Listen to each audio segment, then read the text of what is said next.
ఎండుంటుంది, వాతావరణం పొడిగానే కనిపిస్తుంది, కానీ ఏం జరుగుతుందో తెలీదు. ఒక్కసారిగా వాతావరణం మారిపోతుంది, వర్షం కుమ్మేస్తుంది, రాత్రికి రాత్రే వరద ముంచెత్తేస్తుంది. గట్టు మీద ఉన్న లోతట్టు ప్రాంతాల్లో ఉన్న ఎక్కడ ఉన్నామనే తేడా లేదు. ఏ క్షణమైన కాలనీలు మునిగిపోవచ్చు, రోడ్లు చెరువులైపోవచ్చు, ఉంటున్న ఇళ్లలోకి నీరు చేరిపోవచ్చు, గూడు చెదిరిపోవచ్చు. తెలుగు రాష్ట్రాల్లో కుమ్మేస్తున్న వానల్ని చూశాక మన చుట్టూ ఏం జరుగుతుందో ఎవ్వరికీ అర్థం కావడం లేదు. అప్పుడే వాన, అప్పుడే ఎండ, పడితే కుండపోతా, లేకపోతే ఎండమోత. రాత్రికి రాత్రే వరదలు వచ్చేస్తున్నాయి, ఇళ్ళు మునిగిపోతున్నాయి. ఇక హైదరాబాద్ సంగతి సరే, అటు వరంగల్లో ఒక్క రాత్రిలో వర్షం బీభత్సం సృష్టించేసింది. ఇటు మంగళగిరిలోనూ ఎన్నడూ లేని విధంగా రికార్డు స్థాయిలో వర్షం కుమ్మేసింది, మొత్తాన్ని ముంచేసింది. 2 తెలుగు రాష్ట్రాల్లో అంతటా ఇదే పరిస్థితి ఉందా అంటే అది లేదు. కొన్ని జిల్లాల్లో అతి భారీ వర్షాలు కురుస్తున్నాయి, మరికొన్ని చోట్ల తేలికపాటి వర్షాలే కురుస్తున్నాయి. అసలు ఏం జరుగుతోంది వాతావరణంలో?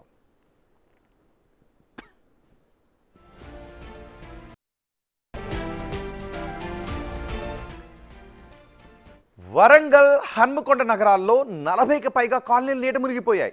ఇళ్లలోకి వరద నీరు వచ్చి చేరిపోయింది. దీంతో జనం తీవ్ర ఇబ్బందులు పడుతున్నారు. కొన్ని కాలనీలు ఇంకా వరద ముంపులోనే ఉన్నాయి. ఇవాళ కురిసిన వర్షానికి హైదరాబాద్ మొత్తం స్తంభించిపోయింది. జనజీవనం మొత్తం అతలాకుతలం అయిపోయింది. గ్రేటర్ సహా తెలంగాణ మొత్తం వాతావరణ శాఖ రెడ్ అలర్ట్ జారీ చేసింది అంటే సిచ్యువేషన్ ఎంత సీరియస్గా ఉందో అర్థం చేసుకోవచ్చు. భారీ వర్షాలకు హైదరాబాద్లోని హిమాయత్ సాగర్, ఉస్మాన్ సాగర్, హుస్సేన్ సాగర్ నిండు కుండల్లా మారిపోయాయి. రాష్ట్రంలోని మేజర్ ప్రాజెక్టులన్నీ నిండు కుండల్లా మారడంతో గేట్లు తెరిచి నీటిని దిగువకు విడుదల చేస్తున్నారు. అటు ఏపీలోనూ విస్తారంగా వర్షాలు కురుస్తున్నాయి. దాదాపు అన్ని జిల్లాల్లోనూ భారీ వర్షాలు పడ్డాయి. మంగళగిరి లాంటి ప్రాంతాల్లో ఏకంగా వరదలే వచ్చేశాయి. నాగార్జున యూనివర్సిటీ ప్రాంగణంలోకి వర్షపు నీరు చేరింది. కాజా టోల్ ప్లాజా దగ్గర రోడ్డుపైనే వర్షపు నీరు నిలిచిపోయింది. అసలు వాతావరణ పరిస్థితులు ఒక్కసారిగా ఎందుకు ఇలా మారిపోతున్నాయి? కొన్ని గంటల్లోనే వెదర్ సడన్గా ఎందుకు మారిపోతుంది? వాతావరణంలో వస్తున్న ఈ మార్పులు దేనికి సంకేతం?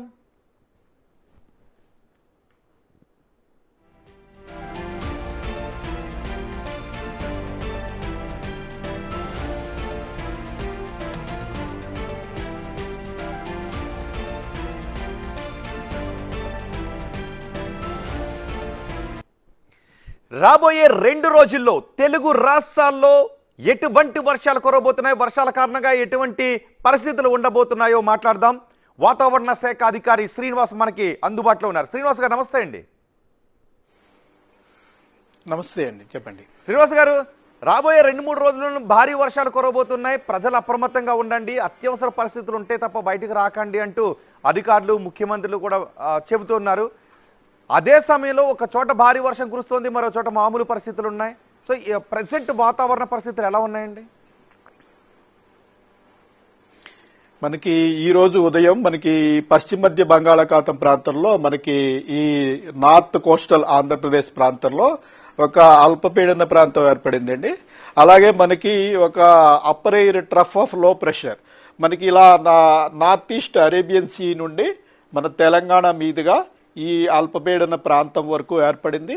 అలాగే మనకి మాన్సూన్ పీరియడ్లో ఋతుపవనాలు పూర్తిగా దేశమంతా వ్యాపించిన తర్వాత మాన్సూన్ విండ్స్లో మాన్సూన్ ట్రఫ్ అంటే ఋతుపవన ద్రోణి అని ఒకటి కూడా ఉంటుంది. ఆ ఋతుపవన ద్రోణికి దక్షిణ భాగంలో బాగా మాయిశ్చర్ అక్యుములేషన్ అయ్యి బాగా వర్షాలు పడతాయి.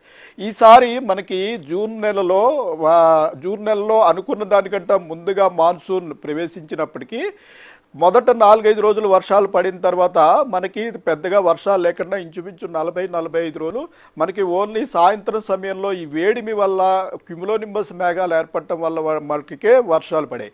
జనరల్గా మనకి మాన్సూన్ పీరియడ్లో బాగా 4-5 రోజులు ముసురు పట్టినట్టుగా వర్షాలు పడాలంటే దానికి ట్రిగ్గర్ మెకానిజం లాగా సినాప్టిక్ ఫీచర్స్ అంటాం. మనకి ఈ పశ్చిమ మధ్య బంగాళాఖాతం ప్రాంతంలో ఒక అప్పర్ ఎయిర్ సైక్లోనిక్ సర్క్యులేషన్ కానీ లేదంటే లో ప్రెషర్ కానీ ఏర్పడాలి. ఇవి ఏర్పడినప్పుడు ఈ వెనకాల ఉన్న భూభాగం మీద మాయిశ్చర్ అక్యుములేషన్ అయ్యి బాగా క్లౌడ్ ఫార్మేషన్ అయ్యి మనకి రెయిన్ పడుతూ ఉంటుంది. మనకి ఈ మాన్సూన్ సీజన్లో ఓన్లీ జూలై లాస్ట్ వీక్లో మాత్రమే ఇటువంటి అవకాశం వచ్చింది. మనకు 5-6 రోజులు మనం బాగా వర్షాలు పడి అప్పటి వరకు మనకు 28% లోట్లో ఉన్న తెలంగాణ రాష్ట్రం ఆగస్టు 1వ తారీఖు నాటికి +1%లోకి వెళ్ళాం. ఆ తర్వాత మళ్ళీ మనకి ఒక వారం రోజులు డ్రై స్పెల్ వచ్చింది. మళ్ళీ ఇప్పుడు మనకి ఒక అల్పపీడన ప్రాంతం అనేది ఇక్కడ ఏర్పడింది. ప్లస్ మన మాన్సూన్ ట్రఫ్ కూడా కిందకి దిగింది. ఈ అన్ని పరిస్థితుల వల్ల రాగల 4-5 రోజుల్లో తెలంగాణలోని అన్ని జిల్లాల్లోనూ విస్తారంగా వర్షాలు పడే అవకాశం ఉందని మనం ఫోర్కాస్ట్ ఇవ్వడం జరిగిందండి. ఓకే, అంటే ఇప్పుడు ప్రధానంగా ఇది కురుస్తున్నది బంగాళాఖాతంలో ఏర్పడిన ద్రోణి ఎక్కువగా ప్రభావం చూపిస్తుందంటారా, లేదంటే మాన్సూన్స్ ఎఫెక్ట్ ఎక్కువగా ఉందా? మాన్సూన్ పీరియడ్లో ఇటువంటి అల్పపీడన ప్రాంతం ఏర్పడినప్పుడు మాన్సూన్ గాలుల్లో ఉన్నటువంటి తేమ అంతా కూడా మనకి ఎక్యుములేషన్ అయ్యి ఈ బ్యాక్లో ఉన్నటువంటి మన భూభాగం మీద ఎక్యుములేషన్ అయ్యి మనకి జరుగుతుంది. మనకి మాన్సూన్ పీరియడ్లో కూడా రెయిన్ లేని రోజులు చాలా చూస్తుంటాం. దీనికి కారణం ఏంటంటే మనకి ఈ ఎక్యుములేషన్ కావాలంటే ట్రిగ్గర్ మెకానిజం లాగా ఇక్కడ ఏదైనా ఒక అల్పపీడన ప్రాంతం కానీ లేదా అప్పర్ ఎయిర్లో సైక్లోనిక్ సర్క్యులేషన్ అంటాం, ఉపరితల ఆవర్తనం అంటాం, ఈ ఉపరితల ఆవర్తనం కానీ ఈ రెండిట్లో ఏదైనా ఏర్పడినప్పుడే మనకి మీ మాన్సూన్ గాలిలోని తేమ ఈ భూభాగం మీద పేరుకొని మనకి క్లౌడ్ ఫార్మేషన్కి అవకాశం ఉంటుంది. అదర్వైజ్ ఏమవుతుందంటే ఈ మాన్సూన్ గాలులు చాలా వేగంగా ఉంటాయి, 70 నుంచి 80 కిలోమీటర్లు ఆ పైన వేగంతో వెళ్ళిపోతూ ఉంటాయి. సో నిత్యం మన మీద నుంచి మాన్సూన్ గాలులు పోతున్నప్పటికీ మనకి అంత వేగంలో ఉన్నప్పుడు మనకి క్లౌడ్ ఫార్మేషన్కి అవకాశం ఉండదు. సో ఈ గాలి యొక్క వేగం తగ్గాలి. దానికి వేగం తగ్గాలంటే ఇక్కడ అల్పపీడన ప్రాంతం ఏర్పడినప్పుడు ఏమవుతుందంటే ఈ వేగంగా వచ్చిన గాలులు ఈ ప్రదేశంలో యాంటీ క్లాక్ వైజ్లో తిరగడం ప్రారంభిస్తాయి. యాంటీ క్లాక్ వైజ్లో ఇవి తిరగడం ప్రారంభించినప్పుడు వెనకాలన్న గాలి వేగం కూడా తగ్గిపోతుంది. వేగం తగ్గిపోయినప్పుడు ఆ గాలులో ఉన్న తేమ అంతా కూడా ఎక్యుములేషన్ అయ్యి మనకి ఆ ప్రాంతంలో క్లౌడ్ ఫార్మేషన్ జరుగుతుంది. సో మాన్సూన్ పీరియడ్లో విస్తారంగా మనకి రెయిన్స్ పట్టడానికి ఇవి ట్రిగ్గర్ మెకానిజమ్స్ అనమాట. ఈ ట్రిగ్గర్ మెకానిజం ఉన్నప్పుడు మనకి ఒక 4-5 రోజుల పాటు ముసురు పట్టినట్టుగా వానలు పట్టడం, కొన్ని చోట్ల భారీ వర్షాలు పట్టడం ఇలాంటివి జరుగుతుంటాయండి. కానీ ఇప్పుడు ఏకంగా అతి భారీ వర్షాలు కురుస్తాయి. ఒక 10 రోజుల్లో కురవాల్సినటువంటి వర్షం ఒక గంటలోనో 2 గంటల్లోనో కురిసేస్తుంది. నేను ముఖ్యమంత్రి కూడా అదే చెప్పారు, స్కూళ్ళకి సెలవులు ప్రకటించండి, వ్యవస్థలన్నీ కూడా సిద్ధంగా ఉండండి ఎటువంటి పరిస్థితులను ఎదుర్కోవటానికి అని. సో ఇప్పుడు మీరు చెప్పిన ఈ కారణాలతో ఈరోజు రేపు ఎల్లుండి వర్షాల ప్రభావం ఏ విధంగా ఉండొచ్చు? ఎన్ని సెంటీమీటర్ల వర్షపాతాన్ని ఎక్స్పెక్ట్ చేయొచ్చు? మనం ఇప్పుడు 1-2 గంటల్లో ఇంత వర్షపాతం పడుతుందని ఐఎండీ ఎప్పుడూ చెప్పలేదండి. మనం ఏంటంటే heavy rainfall or very heavy rainfall పడుతుంది అంటే అర్థం ఏంటంటే IMD meteorological day starts from 8:30 to 8:30. అంటే ఈ రోజు మార్నింగ్ 8:30 నుంచి రేపు ఉదయం 8:30 వరకు ఒక ప్రాంతంలో 7 సెంటీమీటర్ల పైబడి వర్షపాతం, అంటే 24 గంటల్లో 7 సెంటీమీటర్ల పైబడి వర్షపాతం పడితే ఆ ప్రాంతానికి మనం భారీ వర్ష సూచన చేస్తాం. అలాగే మనకి 12 సెంటీమీటర్లు 7 నుంచి 12 సెంటీమీటర్ల వరకు భారీ వర్ష సూచన, 12 సెంటీమీటర్ల నుంచి 19 సెంటీమీటర్లు 24 గంటల్లో పడే అవకాశం ఉన్నట్టయితే అతి భారీ వర్షం, వెరీ హెవీ రెయిన్.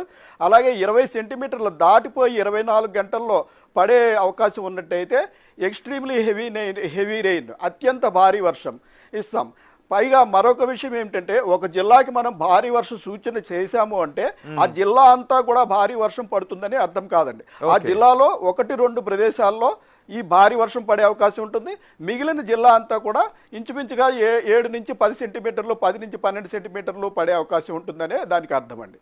ఓకే, ఇప్పుడు మన హైదరాబాద్లో కూడా అదే చూస్తున్నాం. నిజానికి ఒకవేళ మల్కాజ్గిరిలో భారీ వర్షం ఉంటే పంజాగుట్లో ఉండదు, పంజాగుట్లో భారీ వర్షం ఉంటే ఇక్కడ జూబ్లీ హిల్స్లో మామూలుగా ఉన్నట్టు ఉంటుంది, ఒక చోట ఎండ కాస్తూ ఉంటుంది, ఒక చోట ఏమో క్యూములో నింబస్ మేఘాలు అప్పటికప్పుడే ఫామ్ అయిపోతూ ఉన్నాయి.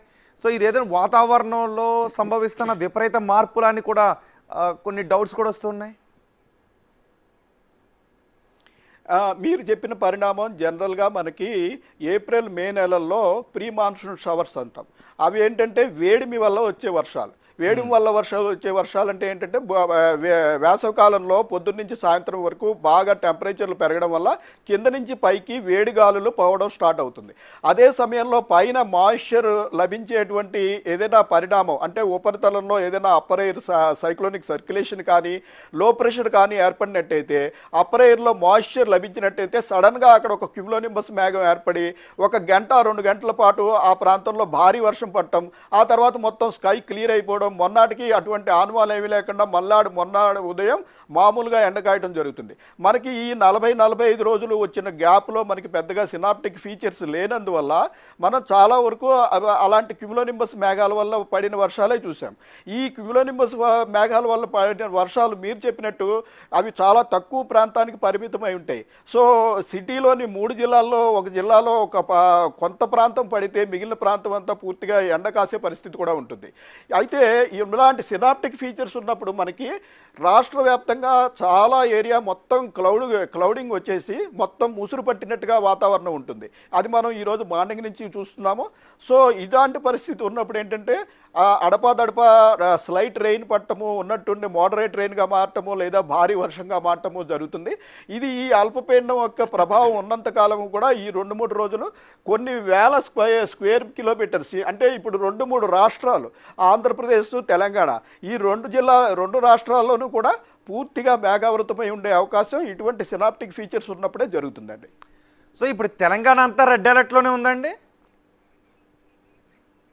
లేదండి, తెలంగాణలోని ఓన్లీ 10 జిల్లాలకు మాత్రమే మనం రెడ్ అలర్ట్ ఇచ్చాము.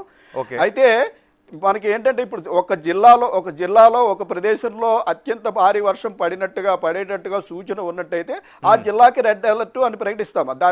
దాని మీనింగ్ ఏంటంటే ఎంటైర్ డిస్ట్రిక్ట్లో పడుతుందని కాదు. అలాగే తెలంగాణలోని 10 జిల్లాల్లో రెడ్ అలర్ట్ ప్రకటించాము అంటే నేషనల్ లెవెల్లో ఈ తెలంగాణలోని 33 జిల్లాలు ఒక యూనిట్ కాబట్టి తెలంగాణకి రెడ్ అలర్ట్ ఇవ్వబడింది అని అనౌన్స్మెంట్ అవుతుంది. కానీ అందులో తెలంగాణలోని అన్ని జిల్లాల్లోనూ పడుతుందని అర్థం కాదు. ఓన్లీ 10 జిల్లాలకు మాత్రమే మనం రెడ్ అలర్ట్ ఇవ్వడం జరిగిందండి. ఓకే. ఏపీలో ఎన్ని జిల్లాలకు రెడ్ అలర్ట్? ఏపీలో మనం ఇక్కడ ఇవ్వండి, అది అమరావతి మెడ్ సెంటర్ అమరావతి వాళ్ళు ఇష్యూ చేస్తారు. ఓకే. ఇప్పుడు అక్కడ రెడ్ అలర్ట్ ఉంది కదండి, ఇది ఈ రోజుదా అండి? అది ఈ రోజు ఆ ఏరియాలో రెడ్ అలర్ట్. ఇప్పుడు ఇందులో మనం రెడ్ అలర్ట్ ఇచ్చిన జిల్లాలు ఈరోజు వికారాబాదు, సంగారెడ్డి, మెదక్, మన సిటీలోని 3 జిల్లాల్లో ఓన్లీ మెడ్చల్, మల్కాజ్గిరి, అలాగే యాదాద్రి భువనగిరి, సూర్యాపేట, ఖమ్మం, భద్రాద్రి కొత్తగూడెం, ములుగు, జయశంకర్, భూపాల్పల్లి ఈ జిల్లాలకి మనం ఈరోజు రెడ్ వార్నింగ్ ఇచ్చాం. అంటే ఈ జిల్లాల్లో 1-2 చోట్ల 20 సెంటీమీటర్లు దాటే అవకాశం ఉంది. మిగిలిన జిల్లా వ్యాప్తంగా ఇంచుమించు 12 నుంచి 15 సెంటీమీటర్లు, అలాగే 8 నుంచి 10 సెంటీమీటర్ల వరకు వర్షం పడే సూచన ఉందని ఈ జిల్లాలకి అలర్ట్. ఈ ఆరెంజ్ అలర్ట్ ఉన్న జిల్లాలకి అంటే మన సిటీలోని మిగిలిన 2 జిల్లాలు హైదరాబాద్ అండ్ రంగారెడ్డికి ఆరెంజ్ అలర్ట్ ఇవ్వడం జరిగింది. ఈ ఆరెంజ్ అలర్ట్ ఉన్న జిల్లాల్లో 1-2 ప్రదేశాల్లో 12 సెంటీమీటర్లు దాటి వర్షపాతం పడే అవకాశం ఉంది అని, మిగిలిన ప్రాంతంలో 7 నుంచి 10 సెంటీమీటర్ల వరకు వర్షపాతం పడే అవకాశం ఉందని అర్థం. ఓకే. అంటే ఇప్పుడు అక్కడ రెడ్ అలర్ట్ ఉంది అంటే అక్కడ వర్షపాతం ఎంతవరకు ఉండే అవకాశం ఉంటుంది? ఇప్పటికే 4-5 రోజులుగా కురుస్తున్న వర్షాలతో రోడ్లన్నీ చెరువులుగా మారిపోయాయి, ఇళ్లలో కూడా నీళ్ళు వచ్చేయడంతో అసలు జనం ఇంట్లో ఉండలేని పరిస్థితులు ఉన్నాయి. అటు వరంగల్లో కూడా అటువంటి పరిస్థితులే ఉన్నాయి. సో ఇప్పుడు రెడ్ అలర్ట్ ఉన్న ప్రాంతాల్లో జనం ఎంత అప్రమత్తతో ఉండాలి? ఎటువంటి వర్షం ఉండే అవకాశం ఉంటుంది? రెడ్ అలర్ట్ ఉన్న జిల్లాలో కొన్ని ప్రాంతాల్లో కొంత భాగంలో 20 సెంటీమీటర్లు దాటి వర్షం పడే అవకాశం ఉంటుంది. జిల్లా మొత్తం 20 సెంటీమీటర్లు పడుతుందని కాదు, ఆ జిల్లాలో 1-2 ప్రదేశాల్లో 20 సెంటీమీటర్లు దాటవచ్చు. మిగిలిన జిల్లా అంతా కూడా ఇంచుమించుగా 10 నుంచి 15 సెంటీమీటర్లు, 7 నుంచి 8 సెంటీమీటర్లు అట్లా వర్షపాతం రికార్డ్ అవుతుంది. మొత్తం టోటల్ జిల్లా అంతా కూడా వర్షం పడే అవకాశం అయితే ఉంటుంది. ఓకే. కానీ నిజానికి ఏ ఇయర్కి ఆ ఇయర్ ఈసారి కురిసిన వర్షాలు గత 10 ఏళ్లలో ఎప్పుడూ కురవని చూడని వర్షాలు చూసామని అనుకుంటూనే ఉన్నాం. అంటే ప్రతిసారి వాతావరణంలో ఇలాంటి విపరీత మార్పులు మనకు కనిపిస్తూ ఉన్నాయి. మనకి ఇప్పుడు వరంగల్లో చూసినవి కూడా మనం గతంలో ఇన్ని సంవత్సరాల క్రితం పడినటువంటి వర్షాలు ఇప్పుడు మళ్ళీ చూస్తున్నామని చెప్తున్నాం. హైదరాబాద్ల గురించి కూడా మనం అలాగే చెప్తున్నాం. అంటే వాతావరణంలో ఏదైనా విపరీత మార్పులు చోటు చేసుకుంటూ ఉన్నాయా? ఏ ఏడాదికి ఆ ఏడాది గతంలో ఒక 20-30 సంవత్సరాల క్రితం సంభవించిన వర్షాలు కొత్త రికార్డులను క్రియేట్ చేస్తున్నాయని చెప్పుకుంటున్నాం. అట్లాగేం లేదండి, ప్రస్తుతం మనమైతే లోటులో ఉన్నామండి. ఇంకా మనకి తెలంగాణలో మనకి జూన్ నెలలో మొదటి వారంలో వర్షాలు పడిన తర్వాత 40-45 రోజులు ఇంచుమించుగా మనకి రెగ్యులర్గా వర్షాలు లేవు. సో మనం జూన్ నెల ముగిసే నాటికి 25% లోట్లో ఉన్నాము. జూలై నెల ముగిసే సమయానికి 6% లోట్లో ఉన్నాము. నిన్నటి వరకు అంటే ఈరోజు మార్నింగ్ వరకు మనం ఇంకా -1%లో ఉన్నాము. అంటే నార్మల్గా తెలంగాణలో పడాల్సిన రెయిన్ కంట -1%లో ఉన్నాము. అయితే ఒక పరిణామం కారణం ఏంటంటే ఇక్కడ మీకు 45 రోజులు గ్యాప్ వచ్చేసి పడాల్సిన వర్షం అంతా ఒక్క రోజు కానీ 4-5 రోజుల్లో సడన్ గా పడిపోవడం అనే యావరేజ్ రెయిన్ ఫాల్ కంటే ఒక గంటలో కురిసే వర్షం ఎక్కువగా కురుస్తుంది. యావరేజ్ రెయిన్ ఫాల్ లోట్లోనే ఉంటున్నాం, కానీ ఒక గంటలోనో 2 గంటల్లోనో ఆ వర్షం కురిసేస్తుంది. దీనికి కారణం ఏంటంటే ప్రధానంగా మనకి ఇలాంటి సినాప్టిక్ ఫీచర్స్ వల్ల కురిసే వర్షం అయితే నిదానంగా 5-6 రోజుల పాటు ముసురు పట్టి నెమ్మదిగా పడుతుంది. మనకి మాన్సూన్ పీరియడ్లో ప్రతి నెలలో 1-2 సార్లు ఇలాంటి సినాప్టిక్ ఫీచర్స్ నార్మల్గా ఏర్పడతాయి. అయితే మనకి ఈసారి 2.5 months కాలంలో ఒక్క జూలై ఆఖరి వారంలో మాత్రమే మనకి పశ్చిమ మధ్య బంగాళాఖాతంలో అలాంటి మనకి సినాప్టిక్ ఫీచర్ ఏర్పడింది. సినాప్టిక్ ఫీచర్స్ ఏర్పడినప్పుడు టెంపరేచర్స్ పెరిగిపోయి ఈ వేడిమి వల్ల వేసవకాలంలో ఎటువంటి వర్షాలను అయితే చూస్తామో అటువంటి వర్షాలు అంటే క్యుములోనింబస్ మేఘాల వల్ల పడే వర్షాలు చాలా ఉధృతంగా 1 గంట 2 గంటల్లో 5 సెంటీమీటర్లు 10 సెంటీమీటర్లు సడన్గా పడిపోతాయి. దీనివల్ల చాలా ఇబ్బందులు, ఎందుకంటే మనకి నేలలో దాన్ని పీల్చుకునే శక్తి కూడా ఉండదు. అంత సడన్గా వర్షం పడిపోవడం వల్ల సడన్గా వరద ప్రవాహంలా రావడము, అందరికీ చాలా ఇబ్బంది కలగటము జరుగుతుంది. ఇవన్నీ ఏంటంటే మనకి వాతావరణంలో వేడిమి ఉన్న రోజులు ఎక్కువైపోతున్నాయి. మనకి ఎండాకాలంలో వేడిమి ఉన్న రోజులు, అలాగే మనకి శీతాకాలంలో కూడా చలి తక్కువైపోయి వేడిమి ఉన్న రోజులు, వర్షాకాలంలో కూడా వర్షాలు తక్కువయ్యి వేడిమి ఉన్న ఎక్కువ రోజులు. ఇదేంటంటే గ్లోబల్ వార్మింగ్ అనేది మన ఈ పొల్యూషన్ ఇతర మన వాతావరణ మార్పులు అన్నిటి వల్ల ఇటువంటి పరిస్థితులు మనకి సంభవిస్తున్నాయండి. ఎన్ని రోజుల వరకు హైదరాబాద్లో అండ్ తెలంగాణలో ఈ ప్రాంతాలకు రెడ్ అలర్ట్ ఉందండి?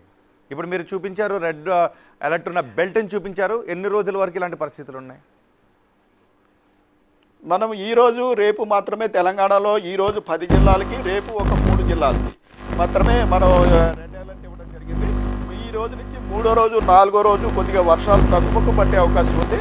తర్వాత మళ్ళీ 5వ రోజుకి కొంచెం పెరిగే అవకాశం ఉంది. అయితే ప్రస్తుతం మనం రెడ్ అలర్ట్ అనేది 2 రోజులకే ఇవ్వడం జరుగుతుంది. ఓకే, జనాలకి మీరు ఏమైనా ప్రత్యేక సూచనలు చేస్తారా? ఇప్పటికే అధికారులు ప్రత్యేక సూచనలు చేశారు, కుదిరితే వర్క్ ఫ్రమ్ హోమ్లోనే ఉండండి, అనవసరమైన ప్రయాణాలు పెట్టుకోవద్దు, అనవసరంగా బయటకు రావద్దు అని చెప్తున్నారు. సో హైదరాబాద్ వాసులకు మీరు ఏమైనా ప్రత్యేక సూచనలు చేస్తారా? అంటే ఇప్పుడు ఈ వర్షాలు కూడా మనకి జనరల్గా భారీ వర్షం అనేది ఈ క్లౌడ్ ఫార్మేషన్ బాగా మాయిశ్చర్ అక్యుములేషన్ అయ్యి డే టైంలో కొంచెం టెంపరేచర్స్ పెరిగిన తర్వాత దాని ద్వారా సాయంత్రం రాత్రి సమయాల్లో ఎక్కువగా ఈ భారీ వర్షాలు, అత్యంత భారీ వర్షాలు పడే అవకాశం ఉంటుంది. సో పనులున్నవారు సాయంత్రంలోగా తన పనులను ముగించుకోవడము, అలాగే పనులు లేని వారు సాయంత్రం కదా అని ఊరికనే తిరగకుండా ఇంటి పట్టున ఉండటం వల్ల ట్రాఫిక్ ఇబ్బందుల నుంచి నివారణ పొందొచ్చని ప్రస్తుతం మేము సూచన చేస్తున్నామండి. రైట్ అండి, thank you very much Srinivas గారు. చాలా వాల్యుబుల్ ఇన్ఫర్మేషన్ ఇచ్చినందుకు. వాతావరణ శాఖ అధికారి ఏం చెప్తున్నారో మనం చూస్తూ ఉన్నాం. ఈరోజు రేపు కూడా తెలంగాణలో భారీ వర్షాలు కురిసే అవకాశం ఉంది అని చెప్తున్నారు. రాష్ట్రంలోని ప్రాజెక్టులన్నీ కూడా నిండుకుండల్లా మారిపోయిన పరిస్థితి కనిపిస్తుంది. నిజానికి అప్పుడే ఎండ ఉంటుంది, అప్పుడే వాతావరణం పొడిగా కనిపిస్తుంది, ఏం జరుగుతుందో తెలియదు. ఒక్కసారిగా వెదర్ మారిపోతున్న పరిస్థితులు కనిపిస్తున్నాయి. రాత్రికి రాత్రే వర్షం కురుస్తూ ఉంటుంది, మళ్ళీ పగల మామూలుగా ఉంటుంది. కానీ ఇప్పుడు మాత్రం రాబోయే 2 రోజుల్లోనూ తెలంగాణలోను ఆంధ్రప్రదేశ్లోనూ భారీ వర్షాలు కురుస్తాయని చెప్తున్నారు. దీనికి బంగాళాఖాతంలో ఉన్న ఉపరితల ఆవర్తనం కూడా కారణం అని చెప్తున్నారు. ముఖ్యంగా హైదరాబాద్లో ఎక్కడైతే రెడ్ అలర్ట్ ఉన్న ప్రాంతాల్లో ప్రజలు బయటకు రాకుండా ఉండటమే బెటర్. ఈ సాయంత్రం కూడా భారీ వర్షం కురిసే అవకాశం ఉంటుందనే వాతావరణ శాఖ